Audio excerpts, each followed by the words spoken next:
humilié la vie. Je suis fier de toi, Jésus. Je t'aime, Jésus d'amour. Oui, tu t'es laissé humilier pour me donner la vie. Je suis fier de toi, Jésus. Je t'aime, Jésus d'amour. Tu t'es laissé humilier pour me donner la vie. Je suis fier de toi, Jésus. Je t'aime, Jésus d'amour. À la croix, Jésus a tout payé. Au calvaire, Jésus a tout payé. À la croix, Jésus a tout payé. Au calvaire, Jésus a tout payé. Merci Seigneur, toi qui m'as aimé au point de donner ta vie à la croix. Seigneur, ce matin, reçois ma reconnaissance. Reçois l'expression de la reconnaissance de mon cœur.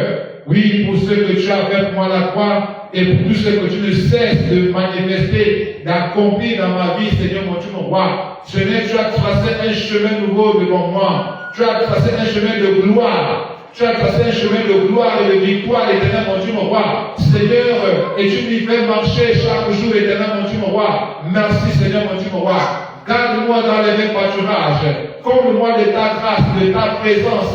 Comble-moi de ton ombre éternelle de gloire. Malgré le soleil de l'ennemi, Seigneur. Malgré les flèches aux yeux de l'ennemi, Seigneur. C'est ton ombre éternelle qui me couvre. C'est ton ombre éternelle qui me protège. Oh Seigneur, reçois ma reconnaissance, éternel mon Dieu, mon roi. Merci Seigneur pour cette parole. Seigneur, merci pour ta présence. Seigneur, merci Seigneur pour ce que tu vas encore faire, éternel mon Dieu, mon roi. Dans ma vie, dans ma maison, dans ma famille, dans cette nation, Seigneur mon Dieu, mon roi. Que toute la gloire, Seigneur, te revienne, ô Dieu. Merci Seigneur mon Dieu, mon roi. Louange, honneur à toi qui vivra à jamais. Louange à toi, Seigneur. Prends le contrôle, Seigneur, jusqu'au bout. Prends le contrôle, Seigneur, jusqu'au bout. Et que la gloire te revienne. Sanctifie-nous par ta parole encore ce matin.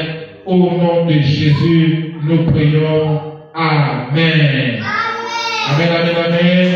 Gloire à Jésus, gloire à Jésus, gloire à Jésus, gloire à Jésus. Nous bénissons le Seigneur, encore la gloire, Jésus, encore la gloire, encore la gloire, encore la gloire, encore la gloire, encore la gloire, encore la gloire, encore la gloire. Alléluia.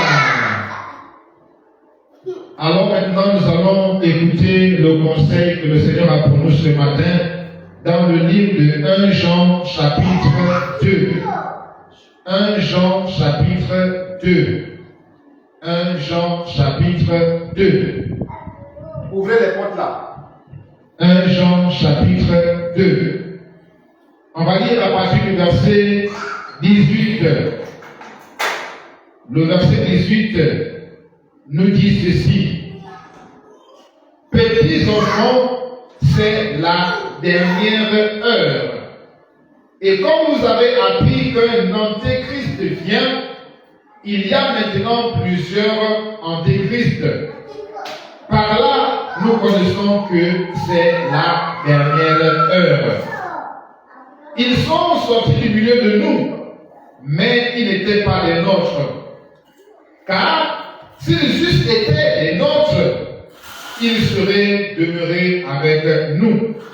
Mais cela est arrivé afin qu'il fût manifeste que tous ne sont pas des nôtres. Pour vous, vous avez reçu l'onction de la part de celui qui est saint. Et vous avez tous de la connaissance. Alléluia. Alors ce matin, bien-aimés, nous voulons parler de la dernière heure. Parce que, bien-aimés, c'est une interpellation que le Seigneur nous fait. Quand il nous rappelle que nous sommes à la dernière heure, il veut attirer notre attention pour que nous ne soyons plus dans la distraction, mais que nous soyons concentrés sur l'essentiel, bien-aimés. Parce que nous sommes arrivés à un moment donné de la vie de l'homme sur la terre où bientôt le Seigneur va venir. Et dans ce cours de l'histoire humaine, chacun de nous devra donc faire attention à ce qu'il fait, à ce qu'il dit, à ce qu'il pense, parce que, bien aimés, ce que nous avons en nous, ce que le Seigneur nous a donné de plus précieux, bien aimés, c'est l'espérance du salut, c'est l'espérance de la vie éternelle en lui et en lui seul par son nom qui est au-dessus de tous les noms. Et donc, bien aimés, ce matin, le Seigneur nous rappelle que c'est désormais la dernière heure et que nous devons faire attention. Descends là-bas. Oh! Alors, bien aimés, faisons attention. Nous devons faire attention parce que le Seigneur est à la porte. Le Seigneur est sur le point de revenir. Et c'est une interpellation pour chacun de nous pour que, comme je disais tout à l'heure, nous puissions donc être prêts. Que nous puissions être prêts à son retour parce qu'il va venir chercher son église, il va venir chercher ceux qui sont prêts. Alors, au verset 18 qui nous intéresse ce matin, il est écrit, petits enfants, c'est la dernière heure. Et comme vous avez appris qu'un antéchrist vient, il y a maintenant plusieurs antéchrists. Par là, nous connaissons que c'est la dernière heure. Alors, comprenons une chose. Nous sommes arrivés au temps de la fin. Nous sommes arrivés, bien aimés, je le reprends, au temps de la fin. C'est-à-dire au temps où Jésus va maintenant revenir chercher son église. Là où nous sommes là, nous sommes dans cette période-là. Nous sommes dans ce temps-là où Jésus peut revenir pendant que je suis même en train de parler. Il peut revenir même tout à l'heure, dans une heure, il peut revenir. Il peut revenir à tout moment. Pourquoi? Parce que le temps qui nous a été imparti pour l'humanité de vivre sa vie, de vivre comme il voulait, est arrivé à son terme. Parce que vous le savez, quand nous étions dans le jardin d'Éden par Adam et Ève, le Seigneur nous avait donné la liberté de choisir d'être avec lui ou de se séparer de lui. Malheureusement, nous n'avons pas fait le bon choix. Au travers d'Adam et Ève, nous avons fait le mauvais choix de désobéir à la parole de Dieu. Et à partir de là, l'homme a vécu comme par lui-même, pour lui-même. Et là, c'était une erreur.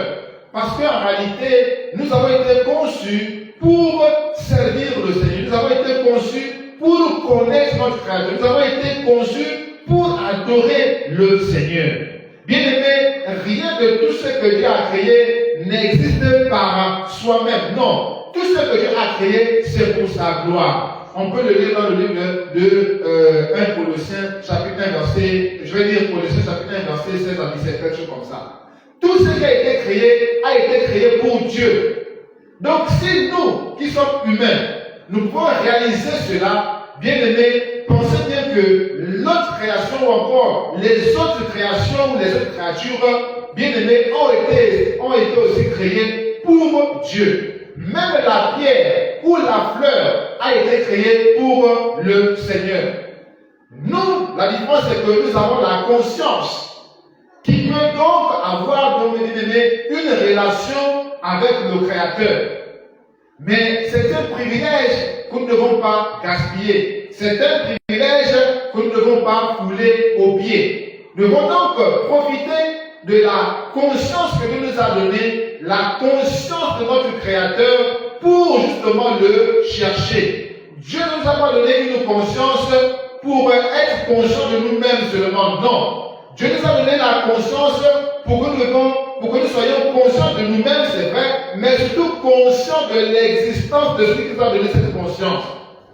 Donc ici, bien aimés, nous devons comprendre que toute conscience est toujours conscience de quelque chose. Pas seulement de nous-mêmes, mais conscience de notre entourage, conscience de notre environnement, mais plus important encore, conscience de notre Créateur. Or, nous sommes dans un temps où, nous sommes dans une saison où, nous sommes dans un siècle où nous avons beaucoup de choses à faire et nous recherchons beaucoup de choses, ce qui, pour la plupart, nous met à côté de la volonté de Dieu. Nous recherchons beaucoup de choses. Nous avons beaucoup d'objectifs. Nous avons beaucoup de priorités. Ce qui fait que nous passons à côté de la priorité des priorités. Oui, bien aimés, parmi toutes les priorités que nous avons, nous devons avoir à l'esprit une priorité essentielle. Et cette priorité, c'est quoi? C'est de rechercher à aller au ciel. La Bible déclare dans Matthieu chapitre 6, verset 33 que rechercher premièrement mon royaume et ma justice. Chercher premièrement mon royaume et ma justice. Bien aimé, nous pouvons chercher beaucoup de choses sur la terre, ce qui est légitime, parce que nous avons besoin de nourrir ce corps-là pour qu'il soit en bonne santé et même pour que nous soyons capables de servir le Seigneur. Mais bien aimé, au-delà de cette recherche, au-delà de cette quête que nous avons de la vie de tous les jours, nous devons, bien aimé, avoir à l'esprit que nous avons une quête essentielle, une quête qui, bien aimé, comment dire, de laquelle dépend le sort de notre destinée ou encore le sort de notre vie. C'est de cette quête-là que dépend notre destinée ou encore notre destination finale. Si, bien aimé, nous nous concentrons seulement sur la quête des choses qui vont passer, les choses qui nourrissent notre corps, nous sommes en train de passer à côté de la plaque.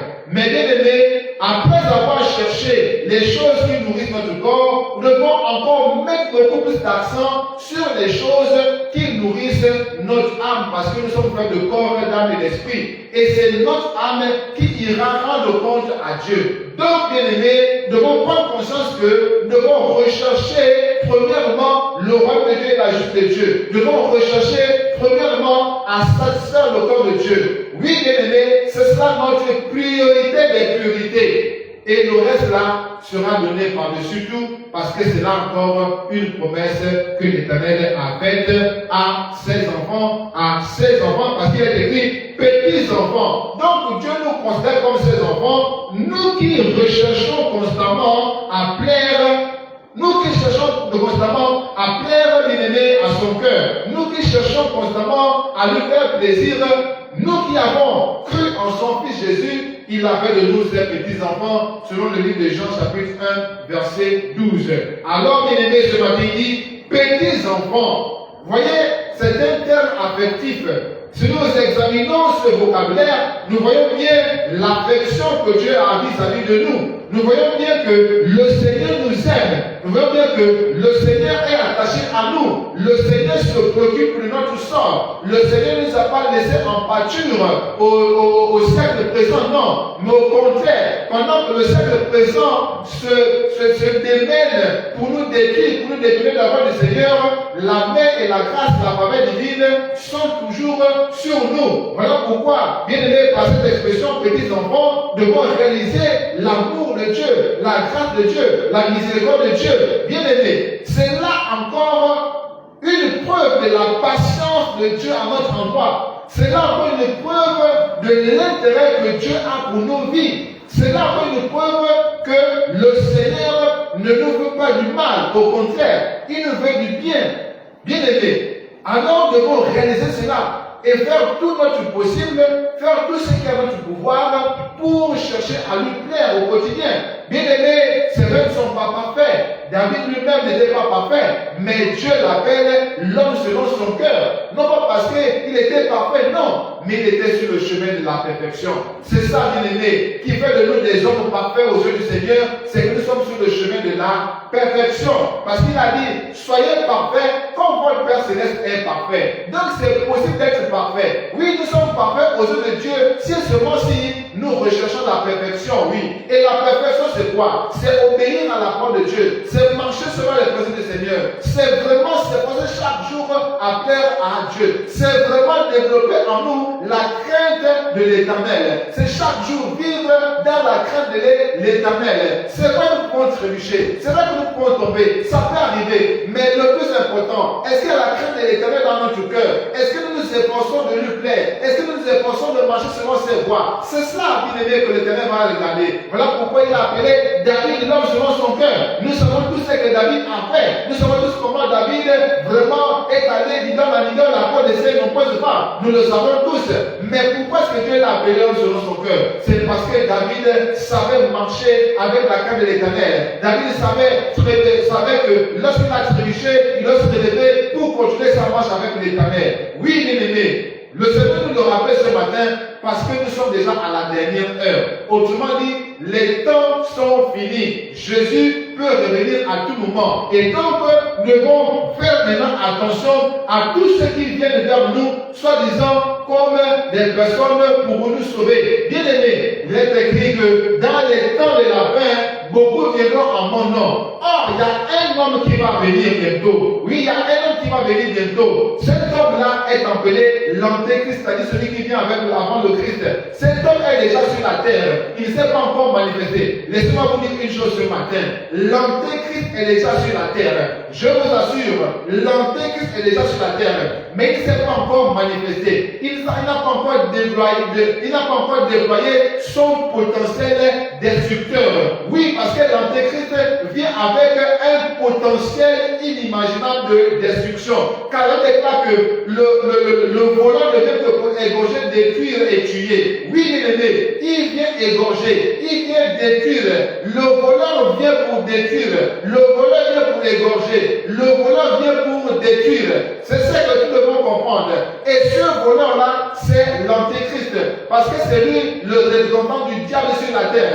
Et il va faire la pleine volonté du diable sur la terre. C'est cela qui va se passer bientôt. Cet Antéchrist-là, il est déjà sur la terre. Il est quelque part dans ce monde. Il est dans un pays européen, quelque part caché. Il ne se manifeste pas encore pleinement. Mais il a déjà des tentacules. Il a déjà des agents partout dans le monde. Il a déjà des représentants partout dans le monde. Il a déjà vraiment une armée dans le monde. Il a déjà une communauté dans le monde.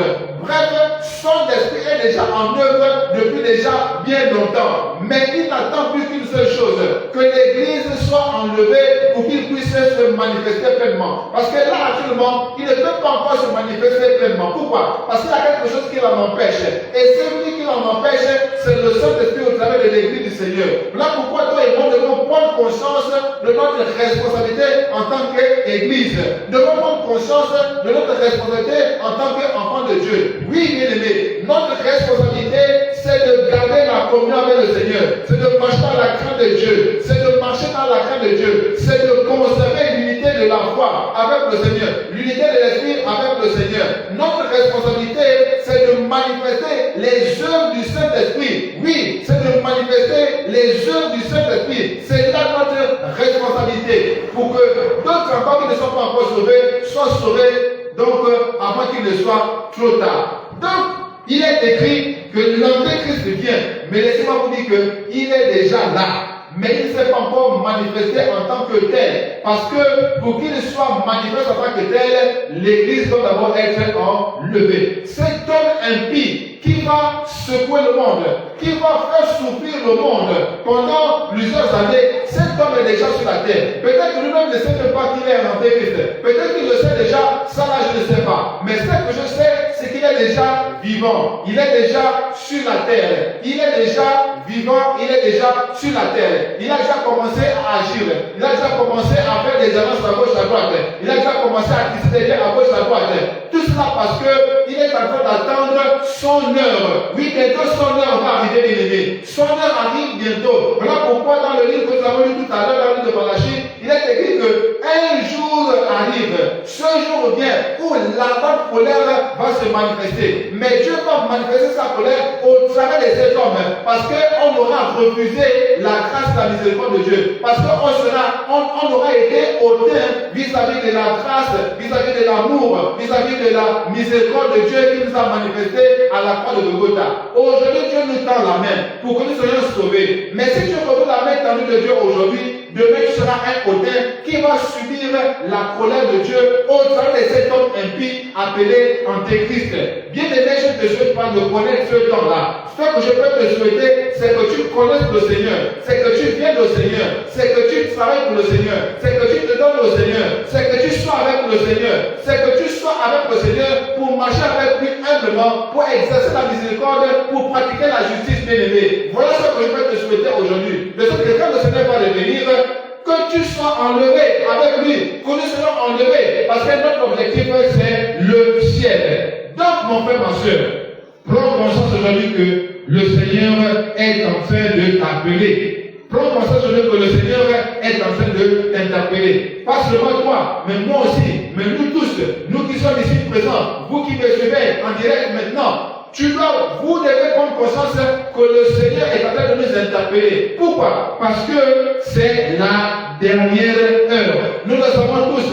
Même lorsque nous partons quelque part, on dit c'est la dernière heure, ou bien c'est la dernière minute, ou bien c'est la dernière chose, ou bien c'est la dernière étape. Nous savons tous très bien que lorsque c'est la dernière heure, lorsque c'est la dernière étape, lorsque c'est le dernier moment, on doit redoubler d'efforts, on doit redoubler de vigilance, on doit s'activer encore plus qu'auparavant. Pourquoi? Parce que c'est la dernière heure, il faut maintenant tout mettre au maximum en branle pour pouvoir arriver donc à la fin. Nous le savons, ceux qui font la course, nous savons que lorsqu'on dit c'est le dernier tour, nous le savons, nous voyons cela. Lorsqu'on dit que c'est le dernier tour, ou bien lorsqu'on dit que c'est la dernière ligne droite, nous savons tous que les sportifs mettent tout ce qu'ils ont dans leur cœur, dans leur poumon, pour pouvoir arriver le premier à la ligne d'arrivée. Nous le savons tous. Donc quand le Seigneur dit c'est la dernière heure, il est en train de dire activez-vous encore davantage. Concentrez-vous encore davantage. Il est en train de nous interpeller pour nous dire soyez vigilants encore davantage. Ne vous laissez pas distraire par les choses qui sont en train d'arriver aujourd'hui. Oui, beaucoup viennent, notamment ici au Gabon, beaucoup viennent avec le nom du Seigneur, mais beaucoup d'entre eux sont des agents du diable. Beaucoup d'entre eux sont bien aimés des instruments du diable pour distraire les enfants de Dieu. Oui, ils viennent avec le nom de Dieu. Ils viennent soi-disant pour prêcher. Ils viennent soi-disant pour enseigner le nom de Dieu. Ils viennent avec le nom de Dieu. Mais Jésus même a dit que vers la fin des temps, beaucoup viendront en mon nom. Est-ce que ce n'est pas ce qu'ils sont en train de faire aujourd'hui? Quand nous regardons même dans notre pays, vous ne pouvez pas regarder ailleurs. Quand nous regardons dans notre pays, est-ce que beaucoup ne sont pas en train de venir aujourd'hui au nom du Seigneur? Mais est-ce que vous êtes sûr et certain que tous ceux qui viennent dans le nom du Seigneur viennent et réclament au nom du Seigneur Jésus? Faisons attention, les amis. C'est la dernière heure. À la dernière heure, on va être encore plus vigilant qu'au premier temps. À la dernière heure, on va encore être plus vigilant qu'à la première heure. Lorsque c'est la dernière heure, bien aimé, la vigilance est de mise. On doit encore beaucoup plus s'efforcer. On doit encore beaucoup plus s'investir. Pourquoi? Parce que c'est la dernière heure. Et donc, il faut qu'on mette tout ce qui nous reste comme force pour pouvoir arriver à la bonne destination. C'est la dernière heure, bien aimé. Alors, rappelons-nous que c'est la dernière heure et qu'à la dernière heure, nous devons maintenant mettre tout le paquet. On doit maintenant mettre tout ce qu'il y a en nous. On doit maintenant mettre toute notre force parce qu'il faudrait qu'on arrive à la destination. Alors, mon frère, ma soeur, comment est-ce que nous préparons cette dernière heure? Quelle est notre position actuelle? Oui, bien aimé. Je nous parle à nous tous, à moi-même, à vous tous. Nous parlons aujourd'hui parce que nous devons être vigilants. Que le Seigneur nous aide, que le Seigneur nous épargne les plans de l'ennemi, que le Seigneur nous aide à marcher avec lui, que le Seigneur mette dans notre cœur la crainte de son nom, que le Seigneur mette dans notre cœur la crainte qui lui est due, que l'affection des choses d'en haut soit vraiment enracinée en nous, que nous recherchions les choses d'en haut. Bien aimé, devons nous détacher des choses de la terre, devons nous détacher des choses d'en bas, ces choses charnelles, ces choses passagères, ces choses éphémères, que le Seigneur nous aide à nous en détacher, pour nous attacher aux choses d'en haut, pour nous attacher aux choses du ciel. Voilà, bien aimé, ce que nous devons faire à cette dernière heure. Oui, lorsque nous sommes arrivés à la dernière heure, nous devons prendre conscience que nous devons maintenant tout mettre en place, nous devons maintenant tout mettre en œuvre pour que vraiment nous soyons concentrés pour le Seigneur. Nous devons maintenant tout mettre en place pour que nous ne soyons pas distraits par quoi que ce soit. Nous devons vraiment veiller, nous devons être vigilants. La déclare que veiller et prier. Bien aimé, sommes arrivés au temps où notre veille doit être vraiment 24 sur 24. Nous devons, bien aimés, veiller 24 sur 24. Nous devons être vigilants 24 sur 24 et éviter de nous amasser encore ou encore de nous embarrasser des poids, des fardeaux inutiles. Non, ce n'est plus le moment, bien aimé. Le moment est arrivé où maintenant nous devons vraiment plutôt nous embarrasser, s'il faut vraiment faire le même terme, nous devons plutôt prendre le fardeau que le Seigneur nous a donné. Et le fardeau du Seigneur n'est pas pénible. Il a dit dans sa parole que mon joug est léger et doux. Le temps est arrivé maintenant pour toi et moi, pour que nous puissions prendre le joug du Seigneur. On va se débarrasser des jougs de ce monde. On va se débarrasser des jougs de la terre pour prendre le seul joug qui prévaut maintenant aujourd'hui, le joug du Seigneur. Obéir à sa parole et demander chaque jour la grâce du Seigneur pour qu'il nous maintienne dans ses voies. Voilà, bien aimé, ce que le Seigneur attend de toi et de moi. C'est ce que le Seigneur attend de toi et de moi. Il y a maintenant plusieurs antéchrists. Par là, nous connaissons que c'est la dernière heure. Autrement dit, quand le Seigneur dit que c'est la dernière heure, il y a des preuves palpables. Il y a des signes visibles que nous devons examiner dans le monde. C'est ça aussi exercer le discernement. C'est de regarder tout ce qui est autour de nous et voir les signes. Pour lire les signes, on doit savoir lire les signes. Et parmi ces signes qui montrent que nous sommes arrivés au temps de la fin, parmi ces signes qui montrent que les temps sont finis, et bien, parmi ces signes, il y a la multiplication encore, la pluralité des antéchrists. Autrement dit, l'esprit de l'antéchrist qui vient pour dominer le monde, qui vient pour écraser le monde, qui vient pour faire souffrir le monde avant le jugement. Bien aimé, cet esprit-là est déjà dans beaucoup de personnes sur la terre. Cet esprit de l'antéchrist, qui est l'esprit de la bête, qui est là pour écraser l'homme, pour vraiment chosifier l'homme, pour faire souffrir l'homme, cet esprit-là, cet esprit de la bête-là, est déjà dans la vie de nombreuses personnes, et même encore dans la vie de nombreux serviteurs, qu'on appelle les serviteurs de Dieu. Cet esprit-là est déjà dans l'esprit de ces personnes-là. Et ils sont disséminés partout dans le monde. Et donc, nous avons besoin de discernement. Nous avons besoin de savoir qui est qui. Ce n'est pas parce qu'on appelle homme de Dieu. Ce n'est pas parce qu'on appelle les grands pasteurs qu'on doit suivre aveuglement. Non, bien aimé. La plupart d'entre eux sont déjà vraiment envahis par cet esprit-là. La plupart d'entre eux sont animés par cet esprit de l'antéchrist. Et donc, on doit faire attention à qui nous, attention à la personne que nous suivons. Nous devons faire attention à la personne que nous mettons ou à qui nous mettons notre confiance. Or, bien aimé, nous savons que l'homme peut se tromper. Nous sommes faillibles, on peut se tromper. Alors, bien aimé, la seule chose à faire, c'est de se confier en l'Éternel. La seule chose à faire maintenant, ce temps de la fin, c'est de se confier en l'Éternel. Et donc, par là, nous connaissons que c'est la dernière, parce que, bien aimé, beaucoup aujourd'hui là agissent avec l'esprit de l'antichrist.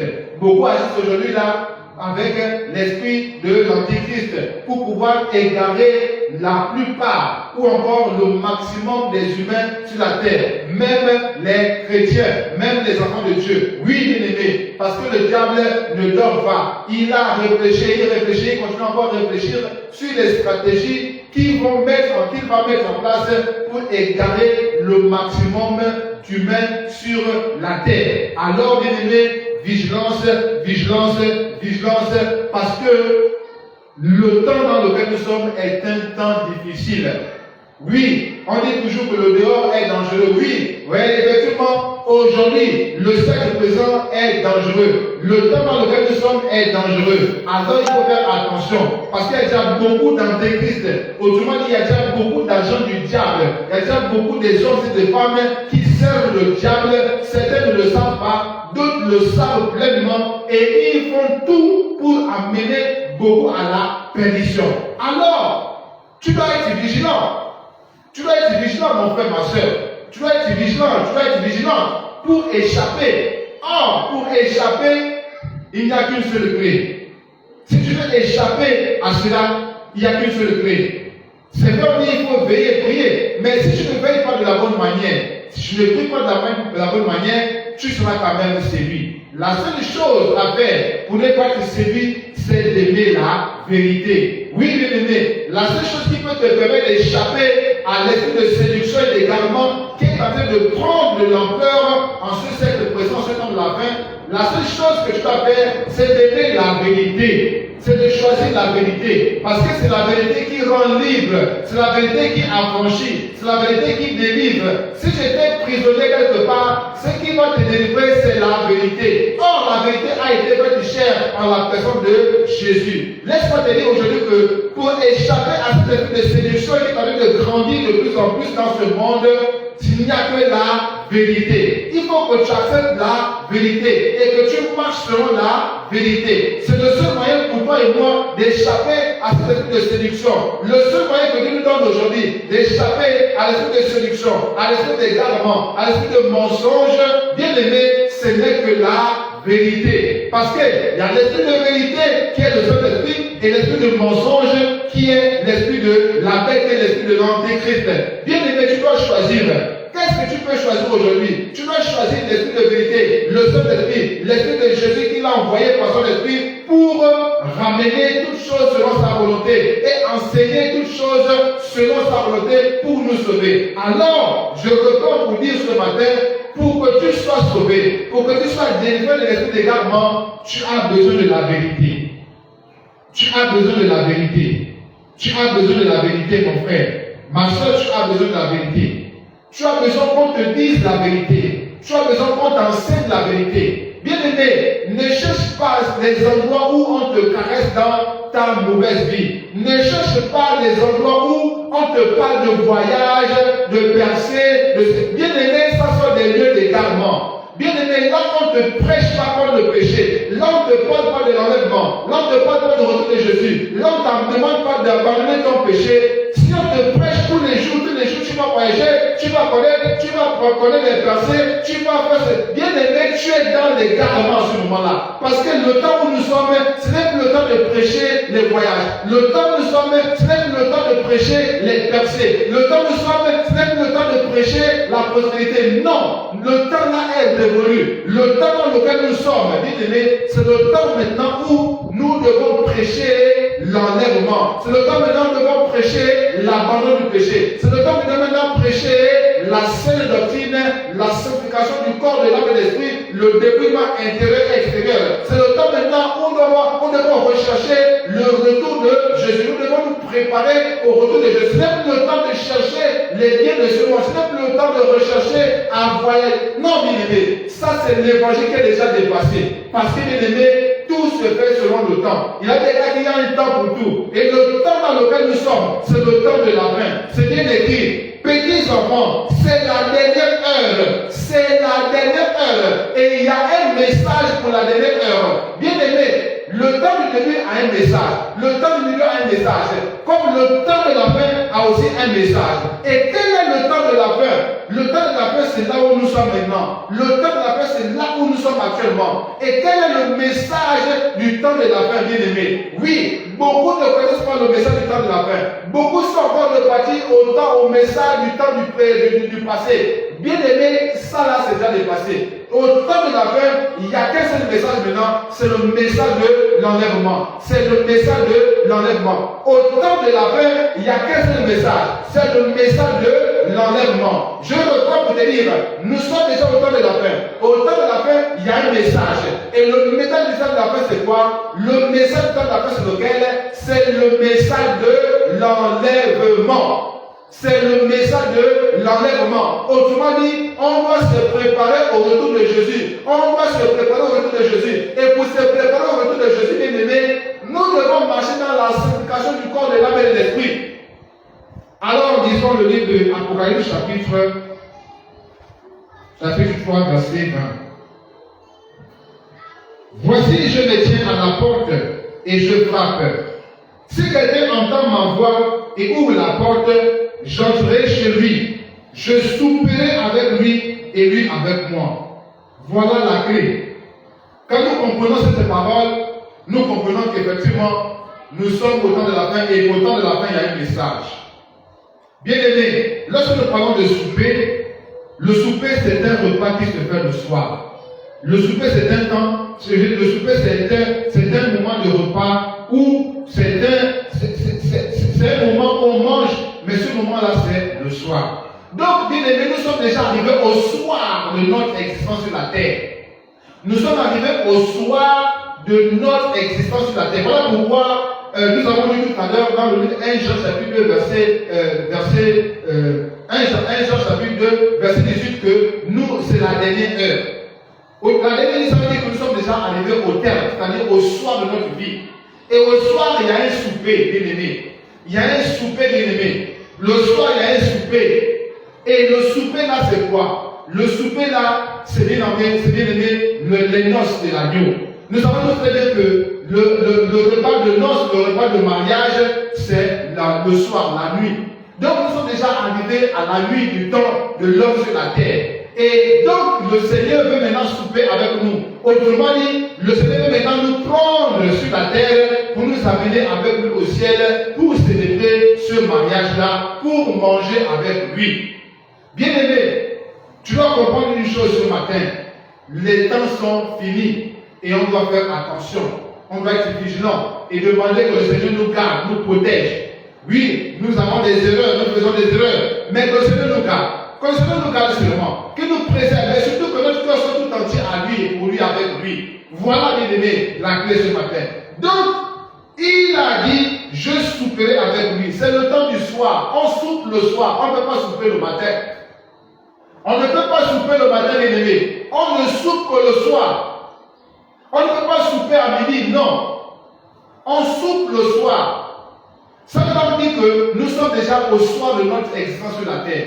Ça veut dire que nous sommes arrivés au temps de la fin. Voilà pourquoi la parole de Dieu dit, c'est la dernière heure. Et là, pendant ce souper, il y a une parole, il y a un message. C'est le message de l'enlèvement. Bien aimé, quand nous partons même dans l'Ancien Testament, Dieu avait déjà parlé dans l'Ancien Testament, mais c'est encore sous forme de code. Et là, nous comprenons aujourd'hui, avec le Nouveau Testament, que le Seigneur avait déjà tout dit. Il n'a fait que confirmer ça avec l'alliance, la nouvelle alliance. Il n'a fait qu'éclairer ce qu'il avait déjà dit. Quand nous partons dans l'ancienne alliance, nous regardons dans l'Exode, la Bible déclare quoi? Que lorsque Israël marchait dans le désert, ils avaient demandé à manger. Le Seigneur leur a donné la manne. Bien aimé, la manne représente la première alliance. La manne représente le premier message. Mais après, quand ils ont été, comment dire, satisfaits ou bien repus de la manne, ils ont maintenant cherché à manger la viande, la chair. Bien aimé, le Seigneur était en colère. Parce que ce n'était pas encore le temps pour eux de manger la chair. Ce n'était pas encore pour eux le temps de manger la viande.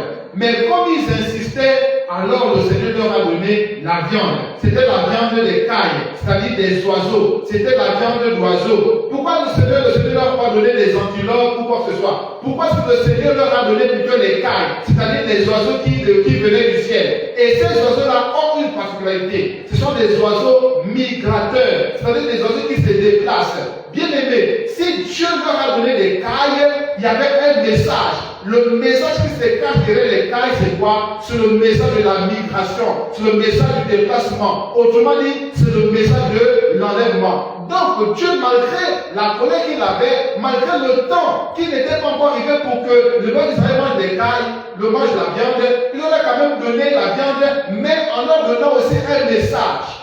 Donc les cailles, c'est le message du temps de la fin. Les cailles représentent le message du temps de la fin. Et le message du temps de la fin, c'est quoi? C'est le message de la migration.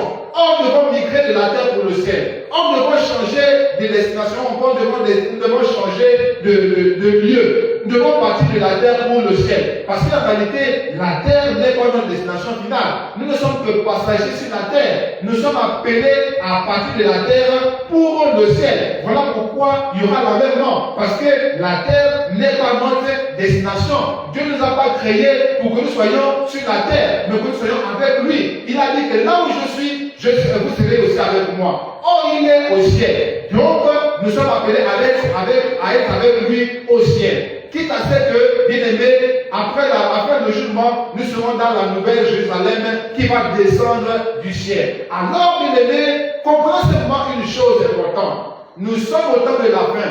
Et au temps de la fin, nous qui sommes des prédicateurs devons prêcher le message du temps de la fin. Et le message du temps de la fin que nous devons prêcher, c'est quoi? C'est le message de la migration ou encore le message de l'enlèvement, le message du retour de Jésus. On doit enseigner à nos fidèles ou encore aux fidèles du Seigneur, à nos frères et nos soeurs qui viennent nous écouter, on doit leur enseigner le temps de la fin. On doit leur enseigner à se préparer au retour de Jésus. Et laissons les messages, tu vas percer, tu vas voyager, tu vas faire ceci. Non, ça ne sert à rien. Si tu voyages et que l'enlèvement arrive alors que tu es dans une mauvaise voiture, tu vas rester dans ton voyage. L'antéchrist va te trouver dans ton voyage là-bas. Bien aimé, tu peux prospérer, tu vas avoir beaucoup d'argent. Mais si tu n'es pas enlevé, l'antéchrist viendra t'arracher ton argent là que tu auras gagné. Donc, ce que je veux que tu comprennes ce matin, mon frère, ma soeur, c'est que nous sommes au temps de la fin et qu'au temps de la fin, ce que nous devons rechercher quoi? C'est le ciel. Ce que nous devons rechercher, c'est quoi? C'est d'être enlevé. Ce que toi et moi devons maintenant rechercher en ce temps de la fin, c'est quoi? C'est d'être au nom de l'agneau. C'est de participer au nom de l'agneau. C'est d'être aux noces de l'agneau. C'est d'être l'épouse pour qui les noces ont été célébrées. Voilà ce que toi et moi devons maintenant rechercher aujourd'hui. Évitons, laissons cette histoire de oh, je vais voyager, oh, je vais avoir la placée, oh, je vais être prospère, oh, je vais avoir le mari, oh, je vais avoir la femme. Bien aimé, à quoi ça va te servir ton mari si, quand je vais revenir, tu n'es pas enlevé? Si tu as le mari, si tu as la femme, tu as les enfants, tout cela va te servir à quoi si tu n'es pas enlevé quand Jésus va revenir? Si tu n'es pas enlevé, ça va te servir à quoi? Tu vas même détester cette femme-là. Tu vas même détester cet homme-là. Pourquoi? Parce que tu ne seras pas enlevé. Bien aimé, ceux qui vont rater l'enlèvement n'auront plus goût à tout ce qu'ils ont cherché aujourd'hui, bien aimé. Laisse-moi te dire aujourd'hui que tous ceux qui vont rater l'enlèvement n'auront plus goût à ce qu'ils ont recherché, ce qui les a fait rater l'enlèvement. Aujourd'hui, tu cours derrière les miracles. Aujourd'hui, tu cours derrière la percée. Aujourd'hui, tu cours derrière la prospérité. Bien aimé, si tu rates l'enlèvement, ta percée là, tu vas la détester. Si tu rates l'enlèvement parce que tu cherches les voyages, tu vas détester les voyages. Bien aimé, si tu rates l'enlèvement parce que tu cherches un mari, parce que tu cherches un enfant, parce que tu cherches une femme, tu vas détester cet enfant-là. Tu vas détester cet homme-là. Tu vas détester cette femme-là. Parce que, bien aimé, il n'y a rien de plus merveilleux, il n'y a rien de plus beau que d'être enlevé et d'être avec le Seigneur au ciel. Il n'y a rien de plus beau que cela, bien aimé. Alors, mon frère, arrête la distraction, arrête la séduction, sors de la séduction, sors de ces endroits où on te prêche on te prêche la placée, on te prêche la prospérité. Sors de là, tu es vraiment égaré. On est en train de t'égarer avec ces messages qui vous caressent dans le sens du poids, bien aimé. Aujourd'hui, tu dois abandonner le péché. Aujourd'hui, tu dois abandonner la sorcellerie. Aujourd'hui, tu dois abandonner ton péché et suivre les voies du Seigneur. Voilà, bien aimé, le chemin que le Seigneur trace pour toi et moi aujourd'hui. C'est d'abandonner le péché et de rechercher le royaume de Dieu plus que toute autre chose. C'est de rechercher la paix et la sanctification sans laquelle personne ne verra le royaume de Dieu. Bien aimé, c'est ça la vérité aujourd'hui. Là où on te prêche voyage, on te prêche prospérité, on te prêche ceci, cela. Les biens de la terre, quoi. Bien aimé, c'est l'antichambre de l'enfer, bien aimé. Laisse-moi te dire que c'est l'antichambre de l'enfer. Alors, ouvre les yeux, sois vigilant. Au temps de la paix, c'est la vigilance maintenant. Au temps de la paix, c'est le discernement maintenant.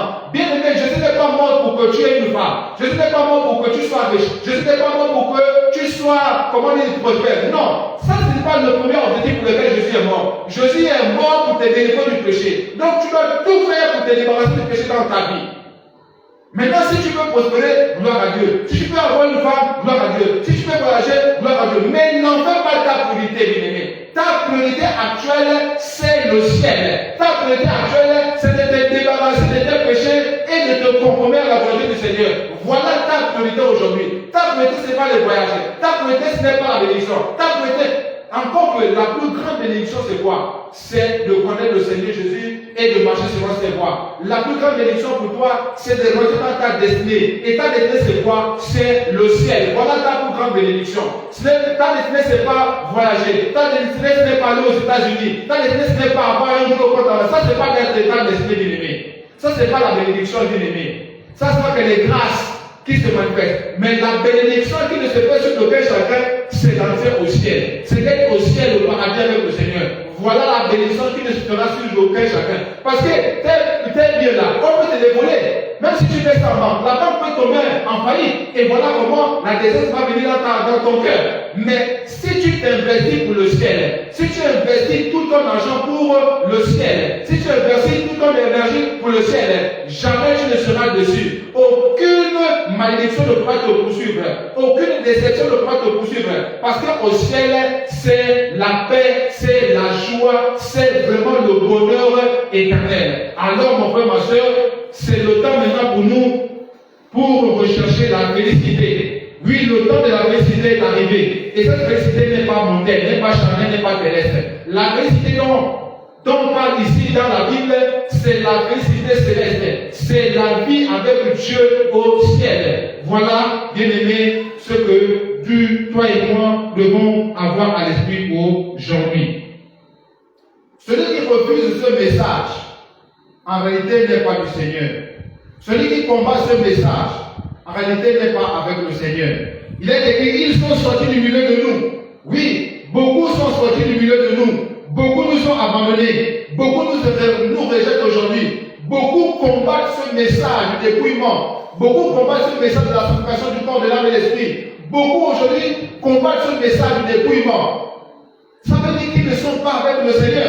Ça veut dire qu'ils ne sont pas avec nous. Parce que si c'était avec nous, ils devaient recevoir ce message. Si c'était avec nous, ils devaient défendre plutôt ce message. Pas le combattre, mais plutôt le défendre, plutôt le prêcher. Mais pourquoi ils combattent ce message? Mais c'est parce qu'ils ne sont pas avec nous. La déclare que mes brebis reconnaissent ma voix. Comment est-ce que tu dis que tu appartiens, tu es une commune du Seigneur, mais tu ne reconnais pas la voix du Seigneur quand il te demande de te dépouiller intérieurement, quand il te demande de te dépouiller extérieurement? Comment est-ce que tu peux dire que tu es une commune du Seigneur alors que tu combats le message du dépouillement extérieur? Comment est-ce que tu peux prétendre cela, bien-aimé? Si tu connaissais le Seigneur, si véritablement le Seigneur est avec toi, tu devais reconnaître que le message du dépouillement extérieur, le message de la sanctification du corps, de l'âme et de l'esprit vient de Dieu et que c'est ce que Dieu attend de toi et de moi. Mais si tu le combats aujourd'hui, c'est parce que tu es perdu. C'est parce que tu as l'esprit d'antéchrist en toi. C'est parce que tu as l'esprit d'égarement en toi. Si tu n'arrives pas à reconnaître cela, ça prouve encore en substance ton aveuglement.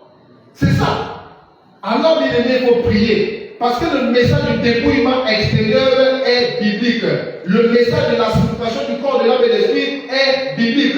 Si tu n'arrives pas à reconnaître ce message-là, mais ça ne veut pas dire que tu es perdu et que tu as besoin de revenir à la vérité. C'est ça que je te montre aujourd'hui. C'est cela que la Bible déclare dans sa parole. Si tu es perdu parce que tu ne reconnais pas ce message-là, alors c'est l'occasion pour toi d'aller à genoux et de demander que le Seigneur t'éclaircisse. Le message du dépouillement du corps, de l'âme et de l'esprit, tu penses que c'est une invention des hommes, tu penses que c'est une invention venant de ma part, mais non, tu te trompes en pensant ainsi. Parce que, bien aimé, le message du dépouillement, c'est un message biblique. Regarde, il est écrit ceci. 1 Thessaloniciens chapitre 5, verset 23, je termine avec ça. 1 Thessaloniciens chapitre 5, verset 23, il est écrit ceci. Que le Dieu de paix vous sanctifie lui-même tout entier. Nous sommes en train de parler de la sanctification du corps, de l'âme et de l'esprit. La sanctification intérieure et extérieure. Ce message que beaucoup combattent aujourd'hui, la sanctification extérieure, on dit seulement que Dieu ne regarde qu'au cœur. Tu te trompes, toi qui penses que Dieu ne regarde qu'au cœur. Regarde maintenant ce texte-là. 1 Thessaloniciens chapitre 5, verset 23. Que le Dieu de paix vous sanctifie lui-même tout entier. Et que tout votre être,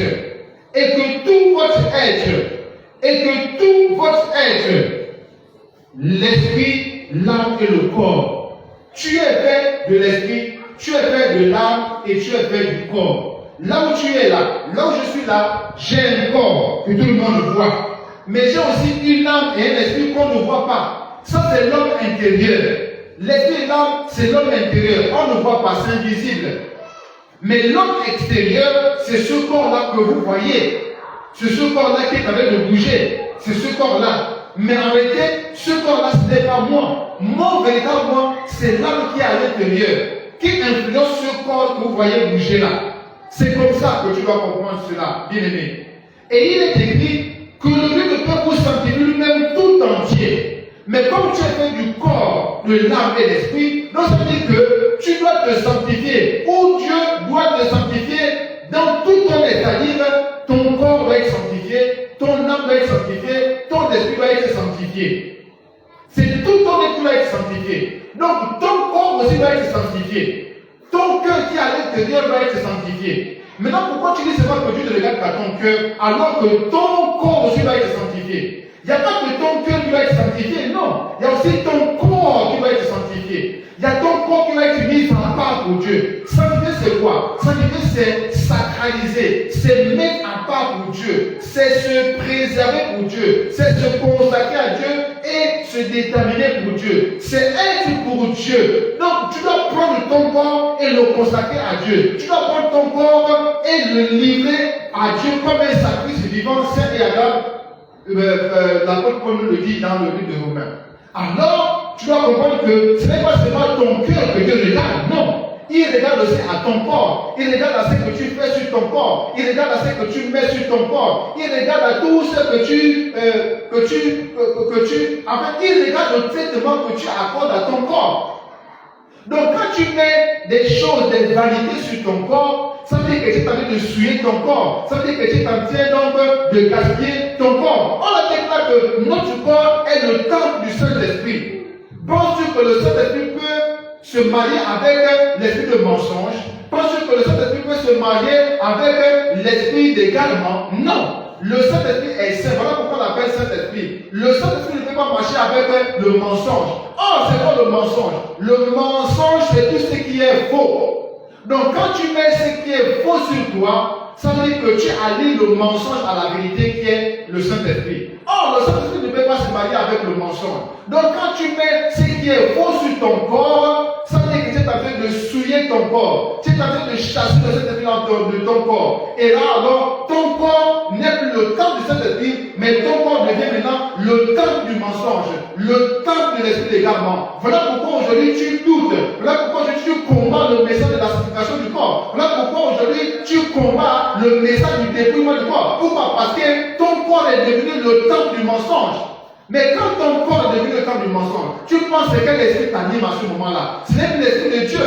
Même si tu parles pour Dieu, même si tu récites les versets bibliques, même si tu prêches Dieu ou tu prêches aujourd'hui, mais c'est l'esprit d'égarement, c'est l'esprit de Python qui est maintenant en toi. Souviens-toi de cette femme-là qui était animée de l'esprit de Python. Ne parlait-elle pas la vérité? Ne disait-elle pas la vérité? Mais pourquoi est-ce qu'après, pour la liste chasser l'esprit de Python qui était en elle? Donc le Python est aussi capable de parler de la part de Dieu. Le Python est aussi capable de citer le nom de Jésus. Le Python est aussi capable de citer la parole de Dieu. Quand le diable est venu tenter Jésus, ne citait-il pas la parole de Dieu? Donc le Python est aussi capable de prêcher l'évangile aujourd'hui. Le Python est aussi capable de prêcher Jésus aujourd'hui. Mais c'était l'esprit de garement. C'est ça la différence.